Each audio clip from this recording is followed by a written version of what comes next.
Tu acha que o QA aí é uma profissão que morre? Cara, eu acho que sim. Eu sempre achei morta, pra considerando- falar a verdade. Polêmicas. E aí um dia eu perguntei pro Fábio, cara, que editor de texto tu tá usando? É o VS Code e tal? Ele falou, cara, faz 2 meses que eu não abro editor de texto. E eu fiquei perplexo, assim, ó. O primeiro reflexo que eu tive foi, cara, como assim? Tu tá sendo irresponsável? Tu não tá trabalhando? Não, eu imediatamente associei que ele falou, porque ele falou, cara, tô usando o Cloud Code e eu não abro mais editor de texto, cara. Só o código vai direto pro pull request.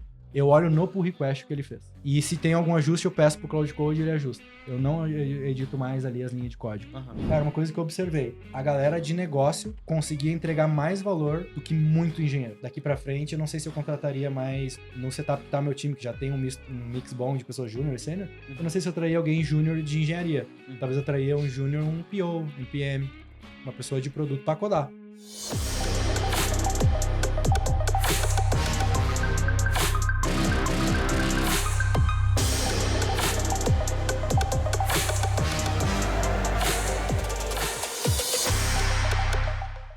Seja muito bem-vindo a mais um episódio do Desbloqueando Salesforce, um podcast onde a gente conversa sobre como desbloquear todo o potencial do Salesforce aí na tua empresa e aumentar teus ganhos com isso. Se não me conhece, eu sou o Rafael Dalla.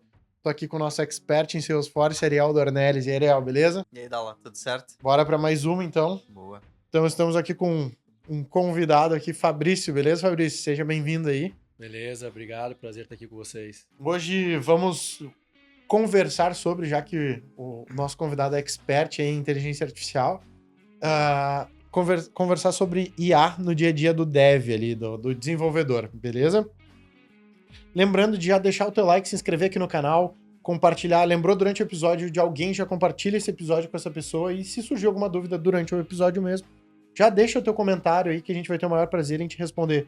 De repente também surgiu alguma ideia de episódio no meio de tudo aqui, já comenta também para nos ajudar aí a ter criatividade suficiente para trazer vários episódios novos que tenham relevância para ti que tá ouvindo, beleza? Esse podcast aqui é idealizado pela SR Consulting, maior consultoria em Salesforce do sul do Brasil e também a mais indicada pela própria Salesforce para resolver todos os problemas aí, bloqueios do Salesforce na tua empresa, fechado? Então, não tá gostando do que tu está tendo no teu dia a dia no CRM, fala com a gente que a gente desbloqueia todo o potencial da ferramenta aí na tua empresa. Antes de a gente começar aqui, Fabrício, quero que tu te apresente aí para nossa audiência, quem é o Fabrício, tua empresa, fala um resumo aí da tua história. Boa, vou falar aqui brevemente. Bom, eu lidero o time de tecnologia aqui na Cloud Humans. Eu tenho aí 15 anos nas costas de engenharia, desde o dia que eu me considero um programador lá em 2011. Eu tinha mais orgulho disso no passado, agora já me sinto velho, né? O Ariel também tá aqui, já com suas entradas na cabeça já. Estão O Ariel, sendo resolvidos. Né? Para quem não sabe, eu já trabalhei junto com o Ariel já, né? Nesse nosso background de engenharia bem extenso aí. Então eu trabalhei em software house, nos últimos anos tenho trabalhado mais em startups, passei pela Acreditas, antes dela ser unicórnio, fiz parte desse crescimento. Trabalhei, quase fui pro path de ser um engenheiro trabalhando pro exterior. Eu cheguei a trabalhar pro exterior, ganhando em dólar, mas aí conheci que os sócios os fundadores da Cloud Humans, eles estavam precisando, os 3 são pessoas de operações, e eles precisavam de alguém para tocar o time de tecnologia e tal. Show. E achei a ideia muito boa e entrei aqui para eles. Falando um pouco da empresa, por mais que não vai ser o foco aqui, mas acho que é interessante. A nossa empresa, a gente tem 2 principais produtos. Primeiro, a nossa inteligência artificial, que é focada em CX, então focada em atendimento para o cenário brasileiro. Então, o nosso principal canal, que a gente faz muito bem, que a gente atende muito bem, é o WhatsApp, que é um canal de mensageria ao vivo, né? E então, enfim, aqui como público talvez seja mais técnico, a gente usa GPT, LLM, toda essa parafernália por baixo. E a gente também tem o nosso próprio Helpdesk, que é o Cloud Chat, que é muito bem integrado com a nossa IA. Então, desde o início e dos primórdios do GPT, a gente não só foi usuário do ChatGPT, como a gente foi usuário da API da OpenAI para criar soluções com o GPT. Desde o lançamento do GPT-4, lá na primeira versão, a gente já tinha um produto no ar usando isso aí. Então, tudo que o mercado foi descobrindo de técnicas de prompt, engenharia de prompt, RAG, a gente estava lá. Show de bola. Boa. Mas Gente, para começar, eu queria perguntar para você sobre o dia a dia. Como é que é hoje o dia a dia do desenvolvedor com toda essa parafernália? Porque é muita coisa hoje que tem ali à disposição, né?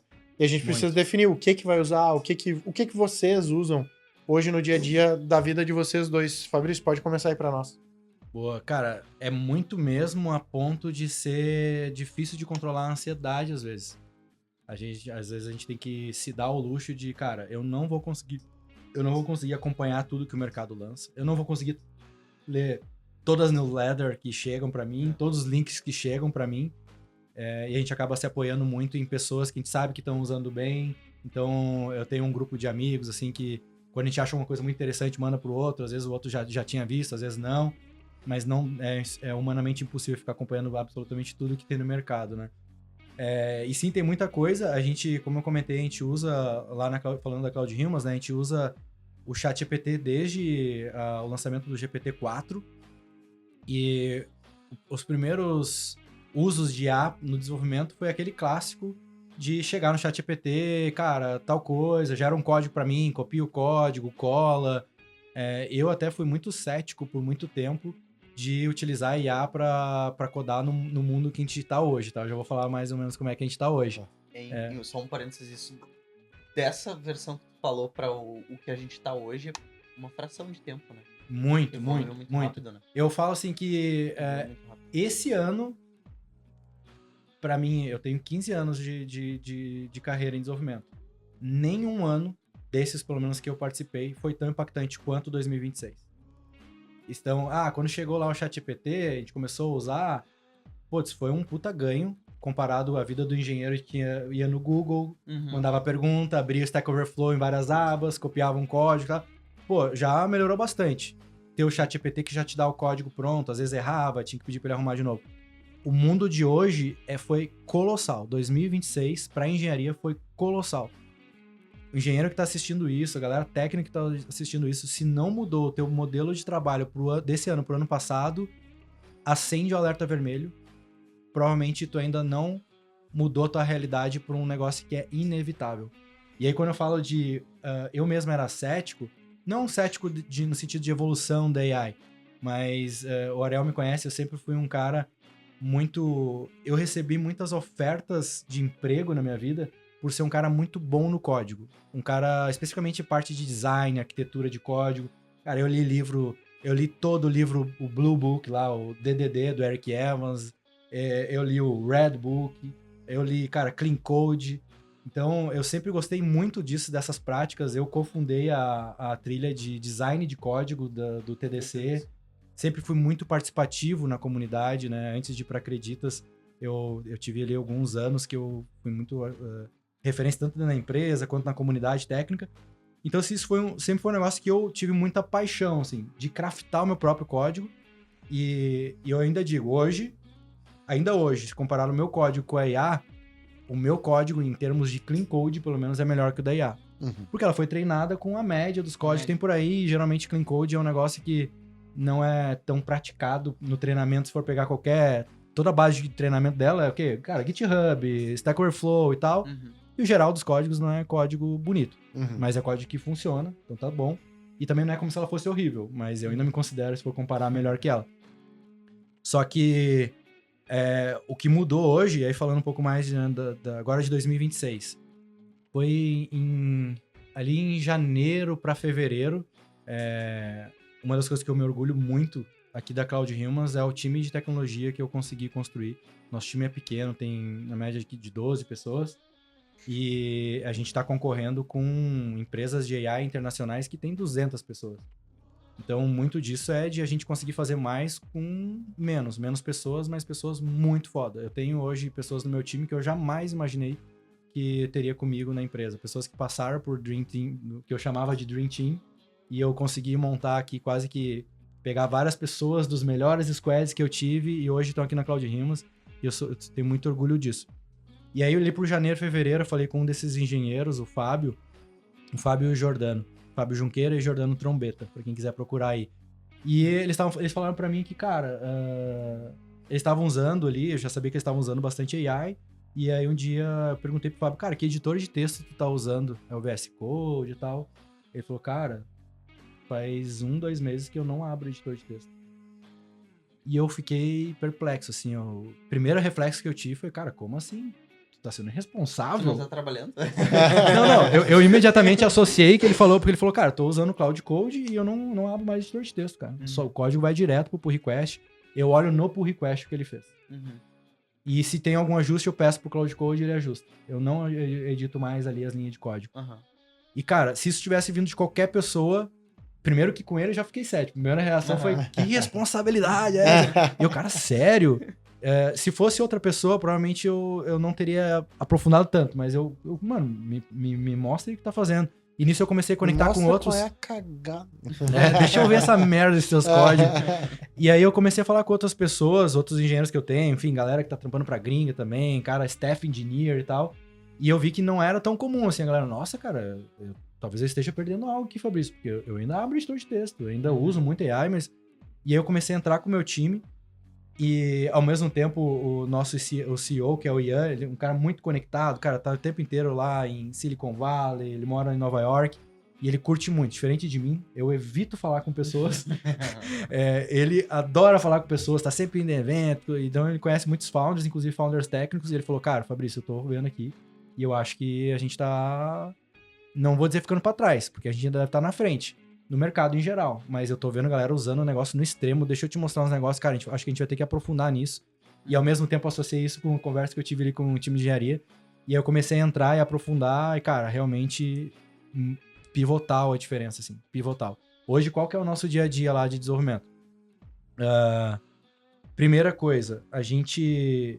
Depois eu posso falar um pouco mais, inclusive, do nosso uso de AI na operação em geral, tá? O que o time de operações, pessoas não técnicas, tá? Utilizam. Mas o nosso dia a dia ali a primeira coisa, a gente chega, tem uma demanda para passar que eu iria codar. Uma demanda que levaria, sei lá, uma semana. Criar uma tela inteira e tal. A gente já tem o nosso design system pronto, então muitas vezes a gente não precisa de um Figma com uma spec e por ali a gente já consegue sair. Quando é uma tela nova, mais robusta, que a gente quis aprofundar e aí as designers fizeram Figma, a gente vai lá, conecta o Cloud Code no MCP do Figma. Para quem não conhece, MCP é Model Context Protocol, então é a maneira o protocolo que a IA entende, vamos dizer assim. E aí a gente conecta no MCP do Figma e diz, Cloud Code, cara, tá aqui o Figma, da tela que tem que ser feita, tá aqui o repositório front-end, tá aqui o back-end, eu quero que tu faça essa feature, tá aqui o checklist que tem que ser feito, eu quero que seja pixel perfect com o que tá lá no Figma, eu quero que depois que tu terminar a implementação, tu use o plugin do Chrome DevTools para tu mesmo abrir o browser aqui e tu testar, primeiro monta o checklist, a gente vê o checklist que ele monta de teste, de caso de teste, end-to-end, e depois tu vai abrir o Chrome e tu mesmo vai testar, clicar no botão, ver se tá tudo funcionando. Se não estiver funcionando, tu vai corrigir. Depois que tu terminar tudo isso eu tô num prompt ainda, tá? Eu não comecei não comecei a codar, eu não botei a mão no código. Eu tô escrevendo no Cloud Code. E eventualmente ele tá me perguntando, olhei aqui tal coisa, e tal ponto, isso aqui eu boto nesse endpoint já existe ou eu edito novo? Então a gente tá trocando ideia. E aí eu falo pra ele, depois que tiver tudo pronto, tu vai fazer um commit lá no GitHub, vai fazer um push, e tu vai ficar olhando, e depois eu posso falar, a gente criou skills para otimizar esse prompt para não ser um prompt gigantesco. Muito do que eu tô falando aqui já tá pronto e ele segue sem a gente precisar verbalizar com tanto detalhe. Mas a gente tem uma skill lá que, depois que ele faz o commit no GitHub, a gente tem 3 inteligências artificiais que ficam revisando todo o código que abre num PR, todo commit novo que chega. E a gente colocou agora o Sonar Cube também, que daí para fazer análise estática. E aí, todas essas IAs, essas ferramentas comentam no próprio pull request, e o Cloud Code fica olhando. Então chegou um comentário novo, isso aqui tu fez tal coisa, mas tu não considerou o empty state da tela. Isso aqui, se tal coisa, o usuário clicar aqui e clicar lá, eu identifiquei que daria tal problema, que eu acho que tu não identificou. Então as outras IAs conseguem, e aí a gente chama de a batalha das IAs. Esses novos comentários são as IAs comentando. Esses novos comentários são IA. A gente usa o do nativo do GitHub, que é o Copilot. É mais fácil de usar, para qualquer um lá é só ativar, é bem barato. A gente usa o do Cursor, que é o Bugbot, o nome da IA deles, e o Graptile, que é a que a gente mais gosta. A gente até chegou a analisar e ficar só com o Graptile. A gente quase moveu nisso, mas a gente fez uma análise histórica usando o Cloud Code. A gente mostrou pra ele, cara, tá aqui olha os últimos pull requests do meu GitHub inteiro, analisa todos os comentários e me diz quais das IAs teria pego mais bug e se eles são excludentes ou se eles têm overlap. E ela fez essa análise, ó, o Griptile é o vencedor, próximo dele tá o Bugbot, e em terceiro, um pouco mais longe, tá o Cursor. Porém, todas elas, historicamente, já pegaram bugs críticos que teria subido pra produção. Unicamente. Então, apesar de ter overlap, assim, uns 30% é meio redundante, já teriam pego bug, então a gente decidiu deixar por mais um pouco e a gente tá avaliando. E essa etapa final é a que a gente chama de a batalha das IAs, porque então o Cloud Code fez tudo, então ele codou toda a feature. Quando a gente dá autonomia para ele, a gente abre ele, eu abro o Cloud Code no modo dangerous, é uma flag, dangerously skip permission. Ele não vai me perguntar nada, simplesmente se eu dar um comando para ele, cara, autonomia total. A evolução das máquinas. E eu falo pra ele, ó, ele tem uma feature que ele chama de Agent Teams, que aí ele mesmo consegue criar um agente de Q&A, um agente de arquiteto, um agente de desenvolvedor. Cara, cria teus agentes, eles vão conversar entre si, isso é importante até pra ajudar na janela de contexto não ficar tão grande. E esses caras vão codando, vão validando, tem o Q&A no final ele sobe pro GitHub, começa a batalha das IA, e a instrução pra ele é, fica de 5 em 5 minutos depois que tu faz o push, olhando o GitHub, porque pode ser que chegue comentários novos das IAs. E se chegar algum comentário que tu acha relevante, tu já vai fazer um commit, tu vai responder o comentário dizendo que tu fez. Se tu achar que não é relevante, tu vai responder também. Não vai marcar como resolve lá no GitHub, porque eu, humano, vou dar o último check ali e validar antes de mergear. E aí ele fica nesse loop aí. E depois de 30 minutos que não teve nenhum comentário novo, aí ele para. Então, hoje, o nosso time de engenharia não abre mais, realmente não abre mais o editor de texto. A gente usa ainda o VS Code de vez em quando, geralmente para mexer em alguma Envivar. Porque, um token eu não vou mandar o ideal é não mandar no Cloud Code ali, porque isso vai pro servidor da Anthropic, fica no histórico, é um problema de leak, né? Então, geralmente, isso é a única coisa que a gente abre um editor de texto para colar o tokenzinho de API, connection do banco e tal. E, cara... Parâmetros ali, né, de conexão. Parâmetros de conexão, exato. E isso eu jamais imaginaria, no ano passado, mesmo a gente usando muito AI, eu não imaginei que ia chegar nesse nível, assim, sabe?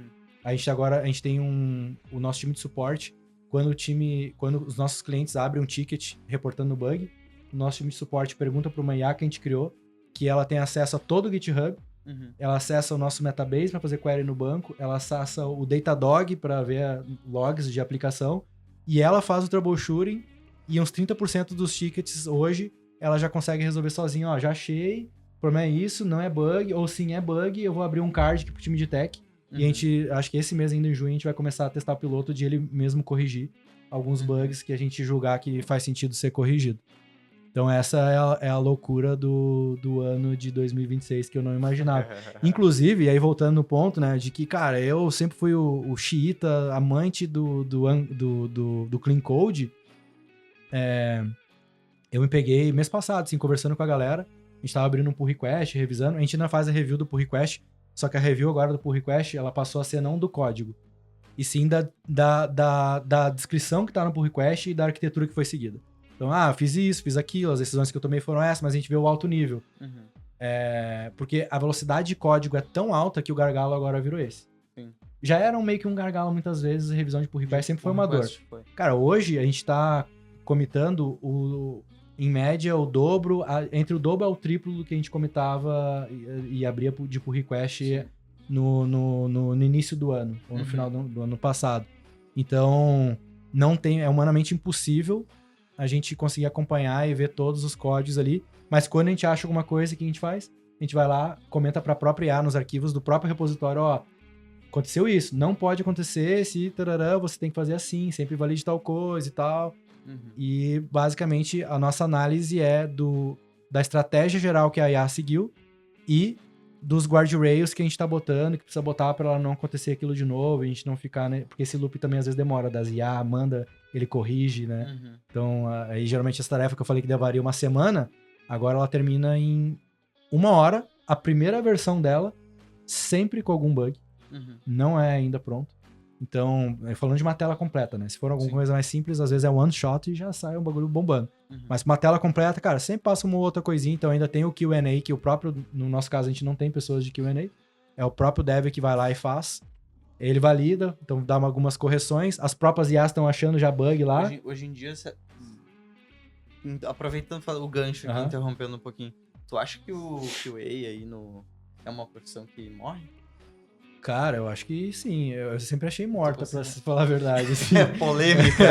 Ratinho! Aham. Eu acho que sim, cara, porque... Sempre teve... Cara, eu nunca vi na minha vida uma bateria de testes automatizados que fosse efetivo, assim, sabe?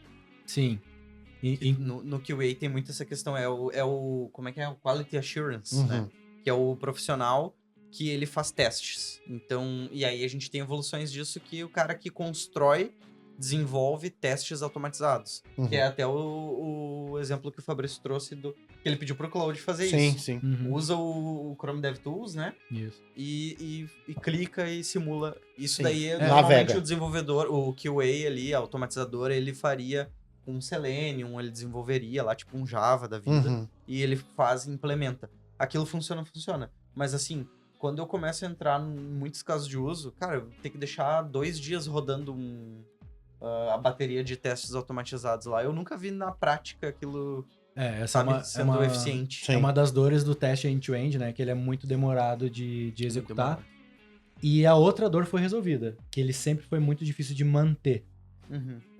Criar, manter, às vezes quebra. E hoje com o AI isso ficou, cara, muito fácil, assim. Então, teste unitário, desde o ano passado, a gente não cria mais na mão. Mesmo na era do chat GPT, Sim. passava a classe pra ele gerava a classe inteira, era Todo mundo odeia copy-paste. É horrível criar teste unitário. Exato, era um processo muito repetitivo e ele é simples, se for pensar. Sim. E aí, esse também faz muito tempo já que a gente usa, mas hoje a gente consegue fazer o Q&A e a gente tem tido essa discussão de, cara, a gente gera muito teste, cada feature que a gente faz, o teste end-to-end, ele é muito completo. Uhum.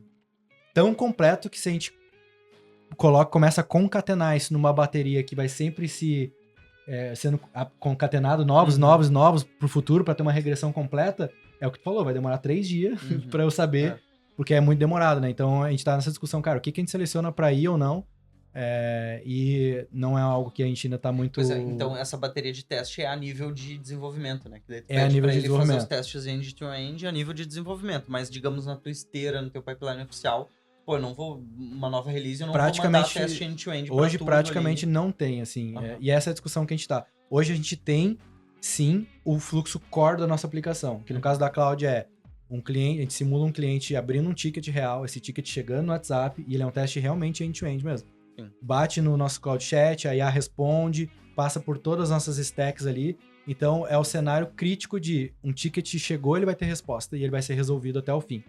Agora, cara, tal parte do sistema, o cliente quis customizar um prompt da Cloud e deu erro na hora de salvar. Esse não tem cobertura. Sim. Então, esse é um O dos caminho crítico é testado. O caminho crítico é testado e ele roda bem rápido num teste que a gente chama de smoke test, né? O que a galera de engenharia, o termo de... Não se conhece, Rafa, mas vem da engenharia elétrica, Aham. que é qual que é o teste de fumaça. Cara, tu montou todos os fios, cabeou, Saiu fumaça. liga o disjuntor. Saiu fumaça, desliga, deu ruim, reverte. Vai. Então, por isso que é o smoke test. Pode crer. E na SR, Léo, a que nível que tá hoje o dia a dia nesse... Indo pro cenário da SR com IA, até a gente deu uma ventilada em outros episódios aí. E a gente tá... Cara, um desafio... Vou dizer um pouco um desafio que a gente tem é de estar em algo muito nichado, né?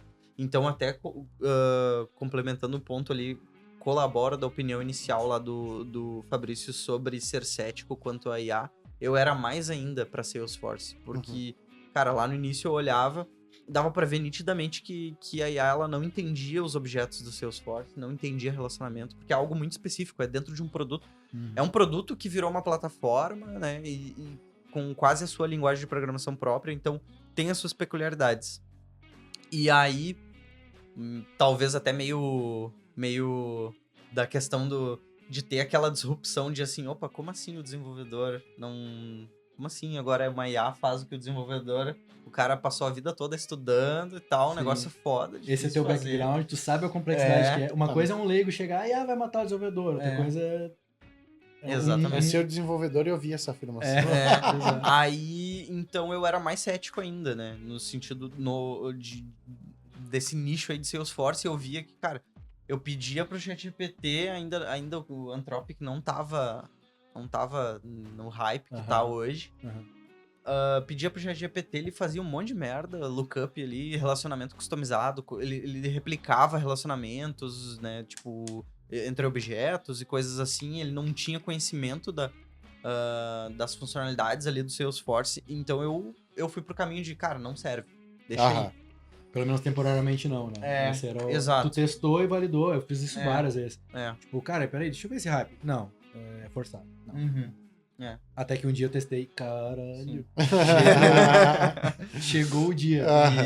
E daí, então, o que a gente tem feito, tá? A gente tem plugado IA em vários processos nossos, não só de engenharia, mas e também com um olhar de até adaptar processos para que a gente consiga melhorar o nosso... Cara, se adaptar e extrair o maior resultado da ferramenta.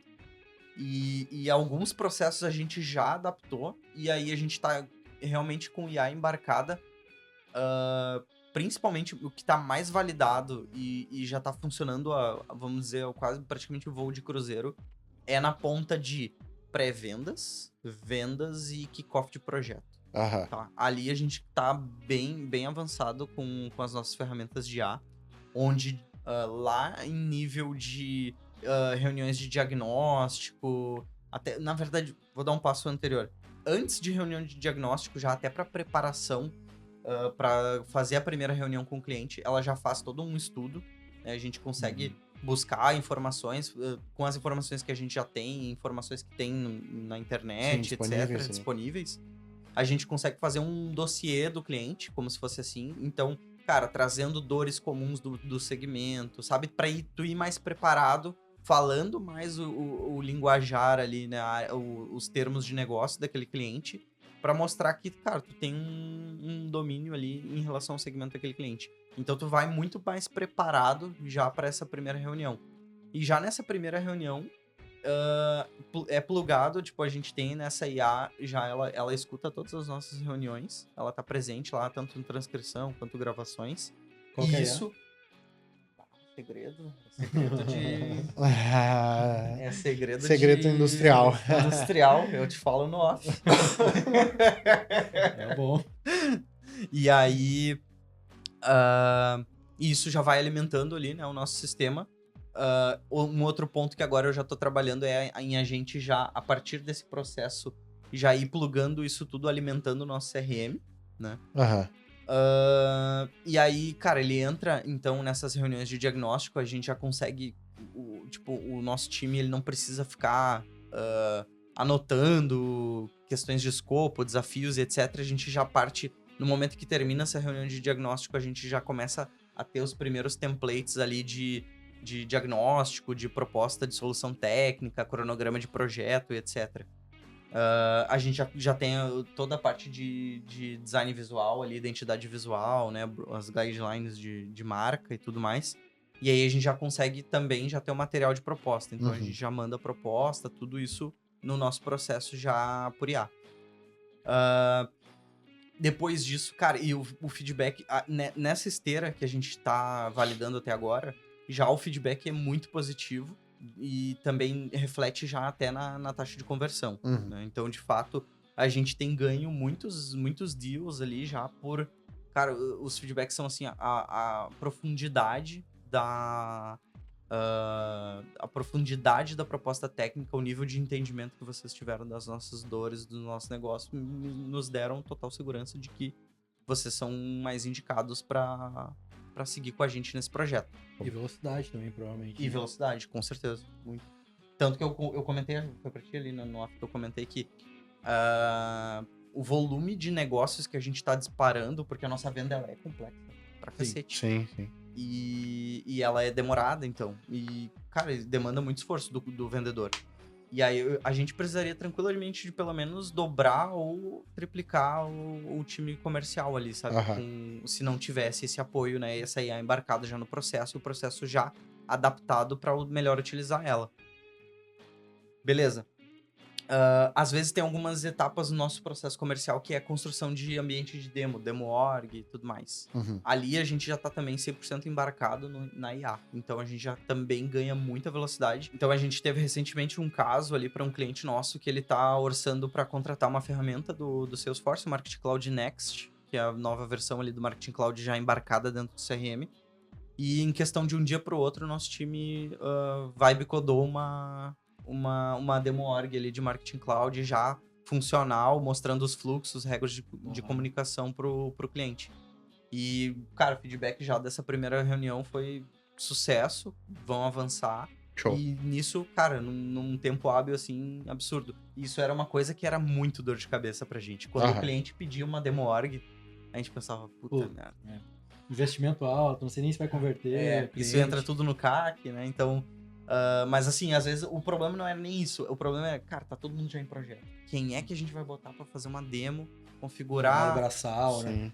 E é nisso que ajudou, assim, a IA, né? Esse trabalho braçal, eu sempre fui, eu acho sou muito cético, né? Quando a pessoa diz que vai tomar emprego e tal. Cara, eu acho que as coisas vão mudar. Exatamente. Eu consigo falar especificamente na área de engenharia, né? Cara, não vai perder emprego dev.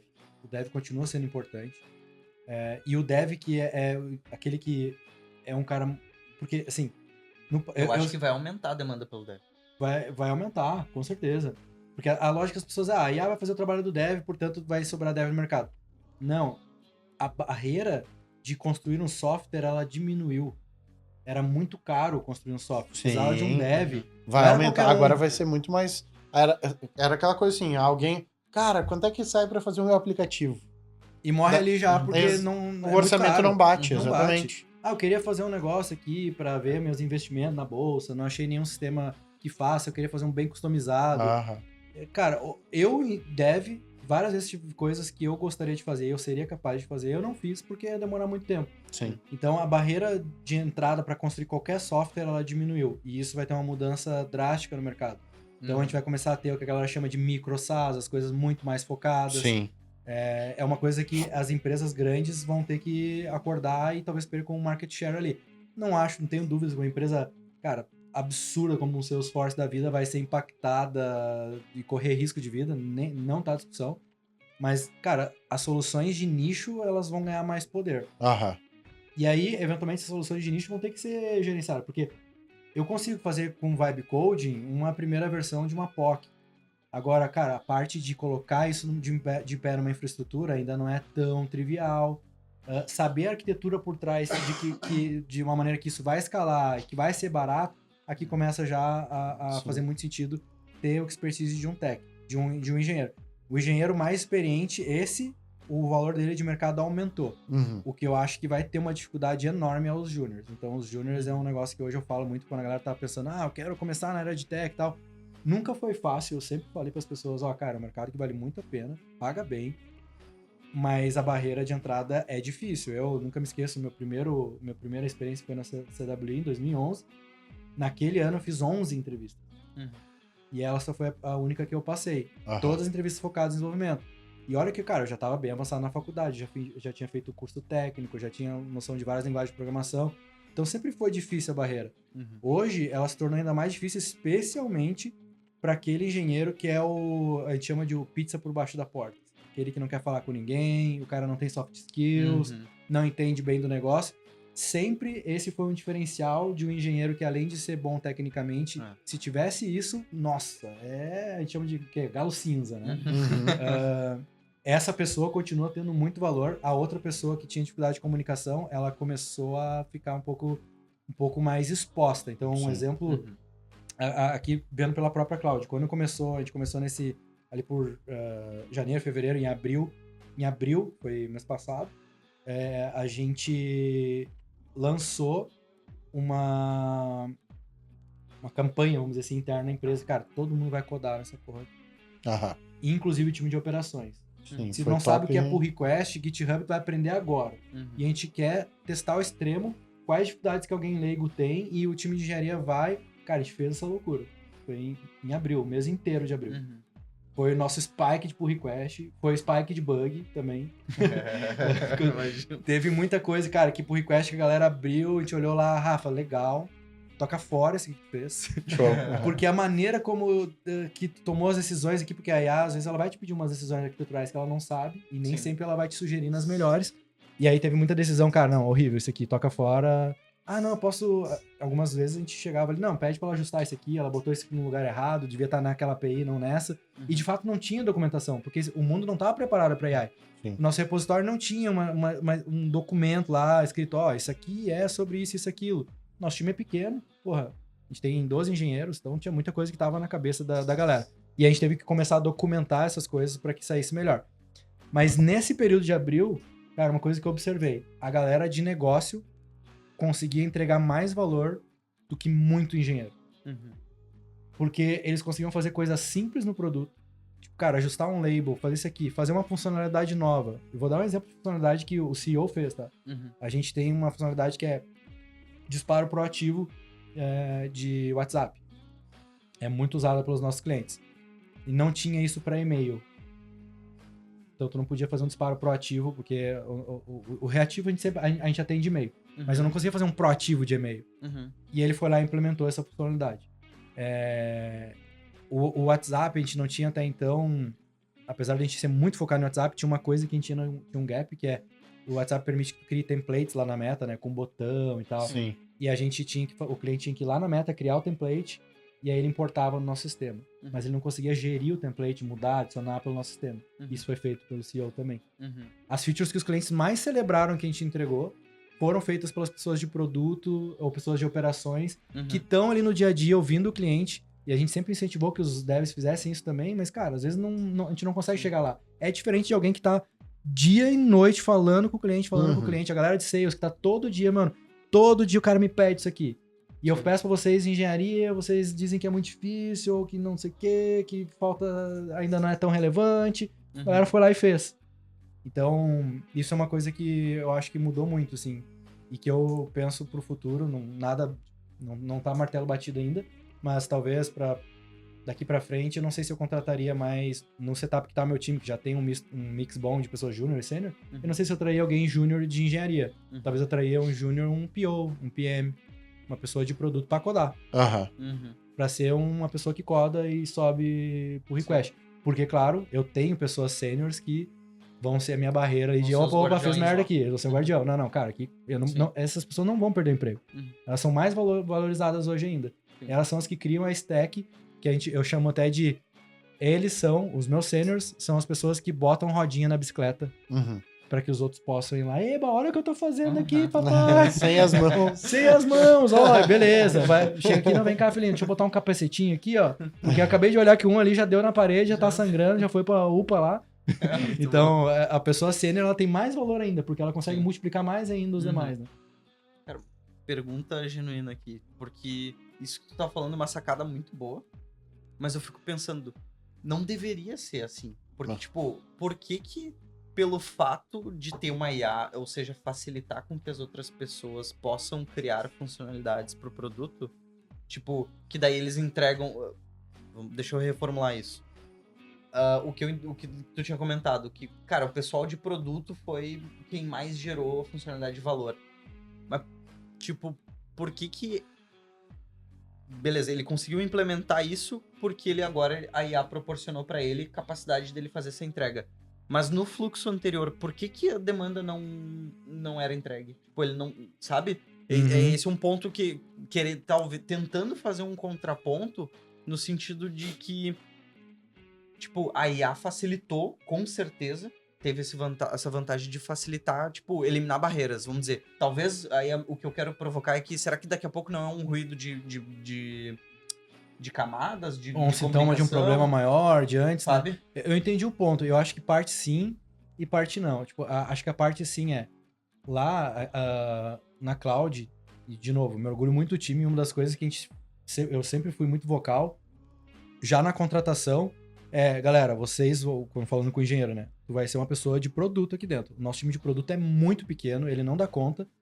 E é necessário que tu entenda muito do nosso business. Se tu quer ser uma pessoa que gosta de codar, mas não quer entender do business, não é o lugar pra ti. Uhum. Tu vai ter que saber tudo da dor de suporte, quais são as métricas importantes e tal. Então sempre foi algo que eu verbalizei. Saquei. Ainda assim é uma dificuldade, não era fácil. Muitas vezes eu vi decisões sendo tomadas pelo dev que, putz, cara, mas tu sabe que a dor do nosso cliente é esse, nosso cliente é um leigo em tecnologia. Esse negócio botou um termo técnico, ele não vai entender, vamos dar um nome diferente. Então, às vezes acontecia. Sim. Então, sim, esse é um problema que já vinha de trás. Mas eu acho que uma coisa que mudou é que o recurso mais caro sempre foi o time de engenharia. E ele é o mais escasso. Então, o time de produto, ele era capaz de gerar mais demandas do que o time de engenharia dava vazão. Porque eu não posso contratar... Cara, hoje a gente concorre com empresas da gringa que tem 200 engenheiros. Eu não tenho 200 engenheiros. Então, eu tenho que escolher muito bem onde que eu vou apontar a minha arma, porque eu tenho pouca munição.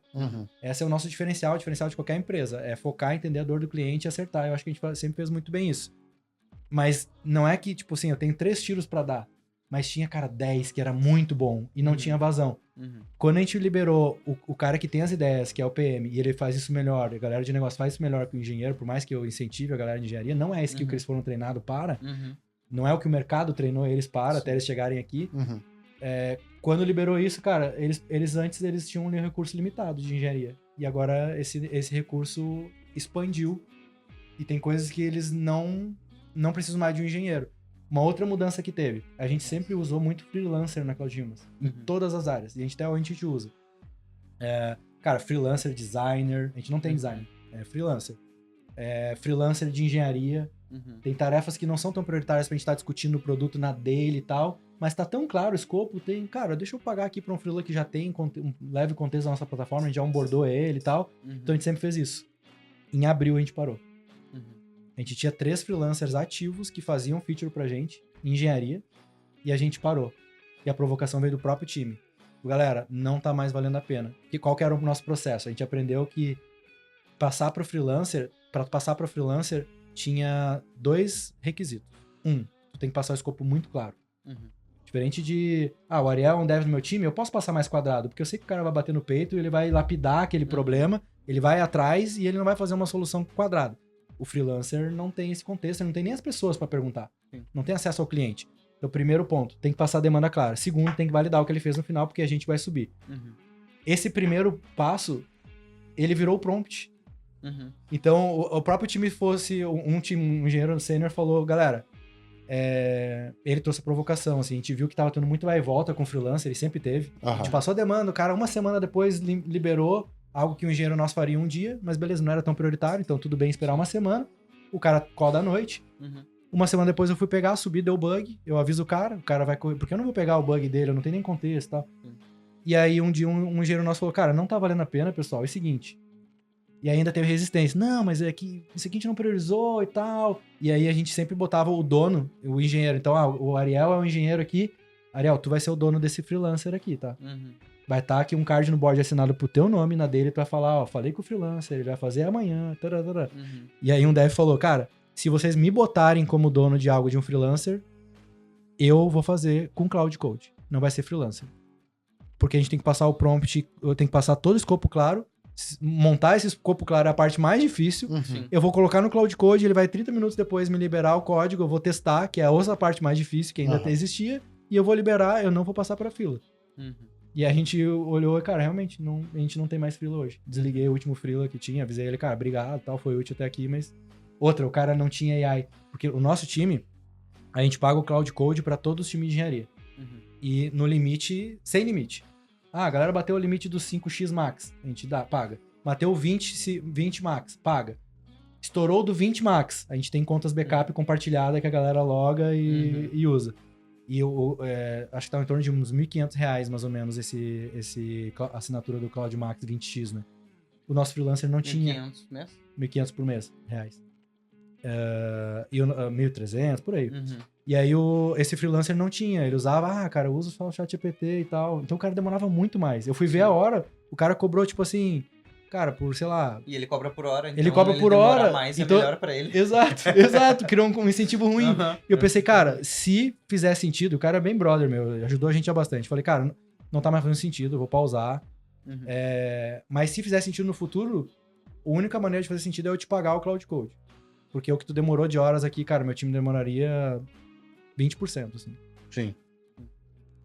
Cara, deixa eu perguntar, já porque querendo ou não, vai nessa onda aí de a Cláudia lá codando, a IA codando, a IA revisando. Mas após toda a revisão da IA ali, tem um processo de revisão humana. Sim. E a nível de quantidade vamos botar assim, de eficiência que tá tendo do time a nível de codar, não está começando a sobrecarregar a parte de code review? Com certeza. Hoje eu tenho duas principais dores no time de engenharia que eu olho como CTO. Aham. O principal gargalo hoje é essa parte final, que é revisar. E, de novo, a gente não revisa mais o código olhando linha a linha. Isso morreu. Mas a gente revisa os comentários das reais, a decisão técnica, e isso por si só já é bastante coisa. Uhum. Um passo ainda além desse, ainda dentro desse ponto, é revisei, mergeei, colocar em produção, a gente usa lá o Argo CD para fazer a integração contínua. Então a gente tem várias instâncias da aplicação, a gente fazia o sync manual delas, e é um processo que não era tão doloroso porque a gente não fazia tantos pull request por dia. Hoje a gente faz muitos por dia. Uhum. Então também o deploy levava 20 minutos de uma aplicação lá que a gente tem legada, muito lenta. Cara, começou uma dor gigante. A gente conseguiu otimizar ela para 10 minutos, ainda é lento. Então essa parte final ela é o principal gargalo. Esse é o principal problema. O segundo problema que eu tenho... Hoje o tempo todo pra fazer uma release é 10 minutos. Depois que eu revisei, que já faz um tempo, né? Mergeei pra estar no ar, pra estar pronto pra estar no ar é 10 minutos, mas ainda tenho que sincar nas instâncias. A gente fez um processo agora que quando sinca, ele vai, depois que sincou numa instância, sinca na outra. Mas ainda demora pra estar em todos os clientes disponíveis, pode demorar até, cara, uns 40 minutos, assim. Então é algo que tá bem ruim hoje aqui, uma dor nossa. Então essa é a primeira dor, essa etapa final, de fato, ela é dolorosa. A segunda é a adoção, ela ainda não tá widespread, como é que eu posso dizer? Não tá bem disseminada ali. bem disseminada em todo o time de engenharia. Uhum. Então foi algo que eu fiz há 2 semanas atrás. Tá tendo resistência de alguns. Cara, eu não diria que não resistência. É resistência, mas um cara mais retardatário. Retardatário, digamos, na exato. adoção. Porque, que nem eu falei, a gente, não sei se a gente tá falando, acho que foi nos bastidores aqui, né, mas a barreira de adoção de IA é muito baixa. Apresentou pra minha mãe, pro meu pai, que são zero ligados em tecnologia, cara, é tão simples. Meu pai usa GPT mais do que o contador dele hoje em Daqui a dia. pouco teu pai tá fazendo aplicativo também. Mas exato. cara, que é. A minha mãe é cabeleireira. Vai ser o hobby dos velhos modernos. Fazer um aplicativo para falar com meus amigos. A minha mãe é cabeleireira. Jogar o cabeleireira. Bingo com os amigos. A minha mãe é cabeleireira, ela pedia muito pra minha irmã, faz um flyer aqui pra mim de tal coisa. A minha irmã ficava pistola assim, é muito fácil, mãe, aqui é o aplicativo, tu bem edita. Eu, não quero, o Canva, né, que ele ensinava. Não sei fazer, não sei. ChatGPT, deu, acabou. Resolveu. Ela posta uns bagulho lá, às vezes tem umas... Às vezes ela posta foto dela mesmo com a cara alterada. Imagem de bom dia. Chegando no GPT, manda um bom dia novo aí pra botar no grupo. Sim, mas o nosso time...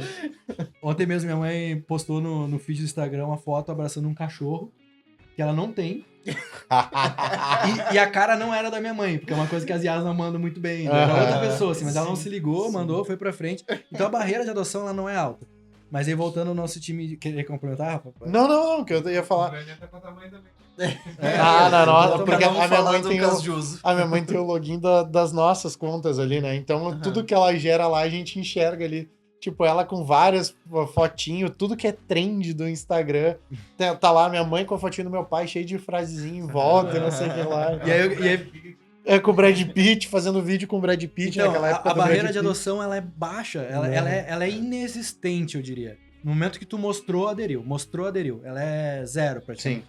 Então, o que eu fiz ali em engenharia? Eu comecei a acompanhar métricas de commit por request por engenheiro.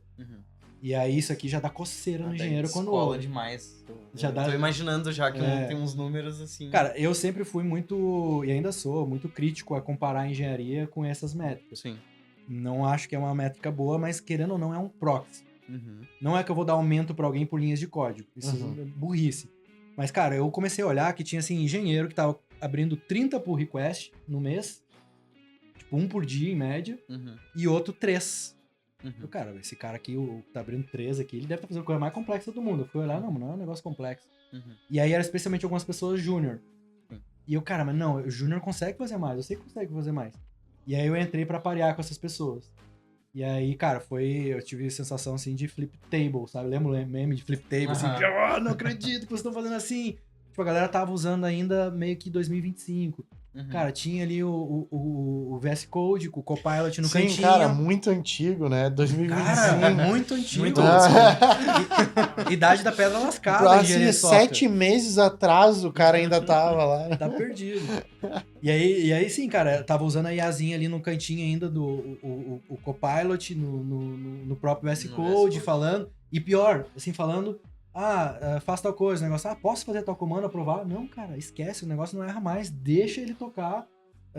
Ele não vai conseguir tocar em permissões, por exemplo, no Linux ali com sudo e tal, então tem algum nível de proteção. E os modelos estão muito bons, tem reasoning profundo.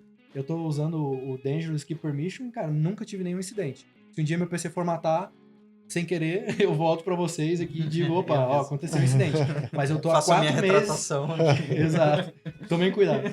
Mas 4, cara, aqui vai uns meses já, e com todo o time de engenharia fazendo assim, e super tem funcionado, sabe? Cara, e já aconteceu alguma, por exemplo, porque daí a IA codou, o humano revisou, e já aconteceu de passar algum bug nessa trilha aí? Com certeza. Tipo, bugou na IA, as IAs não identificaram, o code Passou review por não todo identificou e passou. Sim.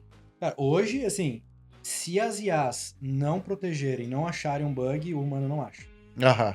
Ponto final. Hoje, a Cloud Humans é assim, tá assim.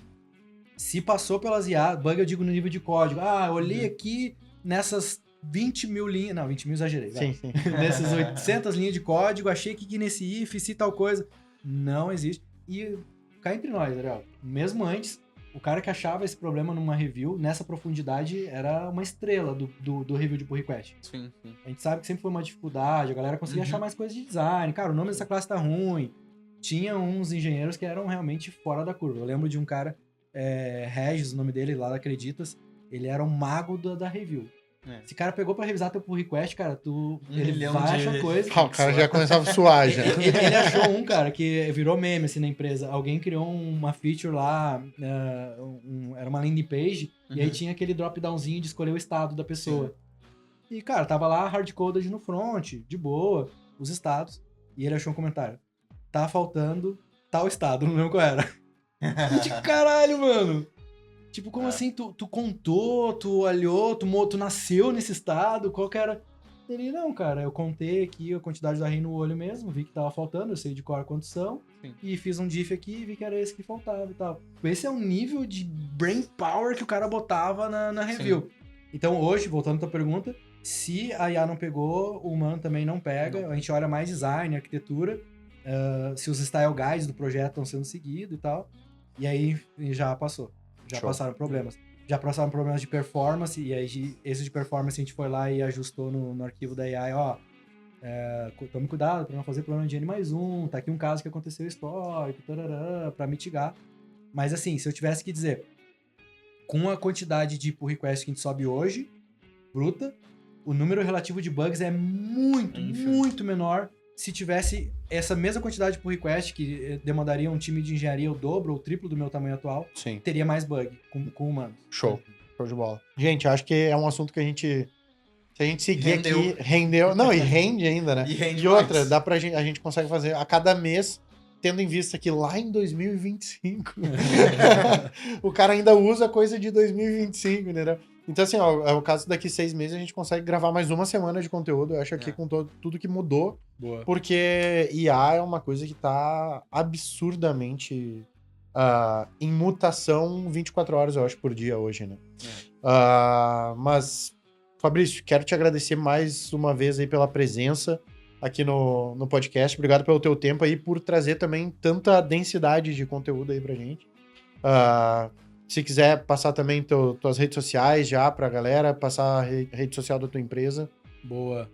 Obrigado, galera. Curti muito o papo. Desculpa se eu fui muito palestrinha aqui em alguns momentos. Esse é um tema que eu tô muito empolgado. Realmente muitas coisas estão mudando. E realmente eu acho que a gente pode fazer um outro daqui a algum tempo. Quando eu sentir, eu posso levantar a mão aqui pro Ariel. Cara, várias coisas estão mudando e tal, e acho que tá num time. Muito do que tu trouxe aqui a gente faz lá também, tá? Apesar de que eu foquei muito aqui com um olhar de um CTO e time de engenharia, nosso time de operação também tá voando, muito parecido com o que tu falou, assim, cara, participando de calls com AIs, eu posso falar o nome da minha, Fireflies, e já terminou a call, a pessoa já manda o follow-up, cara, em 5 minutos, enquanto tá em outra call, assim, então o negócio tá muito redondo, a gente tem um mapa de skills no cowork compartilhado entre toda a galera também, então tem muita coisa que dá pra falar aqui. Mas é isso, quem quiser me acompanhar, o lugar que eu mais posto hoje sobre coisas da cloud é no próprio LinkedIn, é Fabrício Rissetto, Rissetto com 2 S's e 2 T's.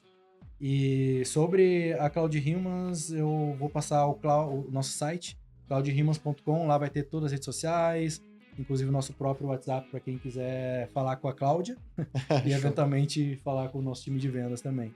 Perfeito, perfeito. Ariel, algum comentário final aí também, as redes sociais da SR Consulting? Não, só agradecer ao Fabrício aí, o papo foi muito bom. Aham. Voou o tempo, né? Passou rapidão. E quem quiser entrar em contato com a SR, srconsulting.io, nosso site, @srconsulting.io no Instagram, SR Consulting referência Salesforce no LinkedIn. Se quiser me seguir lá, é Ariel Dornelles no LinkedIn e @Ariel Dornelles no Instagram. Show de bola. E antes da gente encerrar, a gente vai te dar um presente por tu estar aqui conosco até agora, que é, de repente tu tá querendo, cara, eu vim aqui, vi a empolgação aí sobre inteligência artificial, mas aqui na minha empresa a gente tá precisando colocar, de repente, junto com o nosso time comercial, plugar mais inteligência artificial aqui no nosso processo, e eu vi que vocês têm aí uma boa bagagem sobre isso. Cara, a gente vai ter o maior prazer em desbloquear todo esse poder da inteligência artificial dentro do teu Salesforce, dentro do teu CRM. E o primeiro passo para isso é o nosso processo de assessment. Rafa, como é que funciona?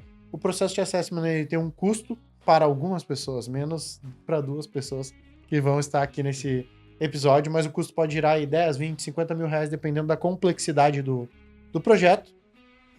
Mas para 2 pessoas que estão assistindo esse podcast aqui, a gente vai liberar, vamos pensando em um qual... Quem que vai tudo decidir, Ariel? Para não largar ele na fogueira. O Dev vai morrer. Pode ser O fim do Dev. O fim do Dev. Fechou, então tá. Tu vai ler o QR Code aqui na tela ou então clicar no primeiro link da descrição aqui para solicitar contato da SR. Ele vai ter um espaço para um código, tu bota ali o fim do Dev. As 2 primeiras solicitações de contato, a gente já sabe que ganhou esse processo de assessment de presente. É um presente nosso aqui para ti. Rafa, tô vendo alguns meses depois disso daqui, talvez já esteja velho um pouco esse episódio, mas igual entra em contato conosco, joga o código ali também, nosso time comercial daí vai fazer alguma condição especial para ti, vai ajustar ali para conversar e desbloquear todo o potencial do Salesforce aí na tua empresa. Fechado? Gente, quero agradecer muito vocês aí pelo papo, foi muito, muito bom mesmo. Lembrar também antes disso de já deixar teu like, se inscrever, lembrou de alguém durante esse episódio aqui, já compartilha com essa pessoa, favorita no Deezer, Spotify. E lembrando que a SR é a maior consultoria em Salesforce do sul do Brasil e também a mais indicada pela própria Salesforce para desbloquear todo o potencial dessa ferramenta na tua empresa. Fechado? É isso então, um abração e até o próximo episódio. Valeu.